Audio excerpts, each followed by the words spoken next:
34 वर्षांची ही पेशंट आमच्या डेंटल ऑफिसमध्ये आली आहे आणि रात्रभर तिचा दात दुखत होता. मागची पण दाढ दुखत होती आणि पुढचासुद्धा दात दुखत होता आणि खालच्या साईडचा, कोपऱ्याचा आणि वरचा दातसुद्धा दुखत होता. हैराण झाली होती ती. आणि जेव्हा त्यांचं ओरल एक्झामिनेशन केलं तेव्हा कळलं की तिची जी उपदाढ आहे ती किडलेली आहे आणि त्याचं रूट कनालच करावं लागणार आहे. पुढच्या दातांचा सुद्धा एक्सरे काढला, परंतु त्या शेवटच्या दातांमुळे पुढचा दातसुद्धा दुखत होता. एखादी दाढ जर रात्रभर दुखत असेल तर त्याचं रूट कनालच होतं. पहा, त्याचं रूट कनाल केलं तेव्हा पू मिश्रित रक्त तिच्या दातातून बाहेर येत आहे. तेव्हा रुटीन डेंटल चेकअप ठेवा, म्हणजे रूट कनाल करायची गरज भासणार नाही.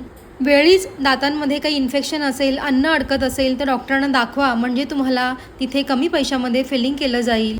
कारण मी नेहमी सांगते की दात आहे तर खाणं आहे आणि खाणं आहे तर जिणं आहे.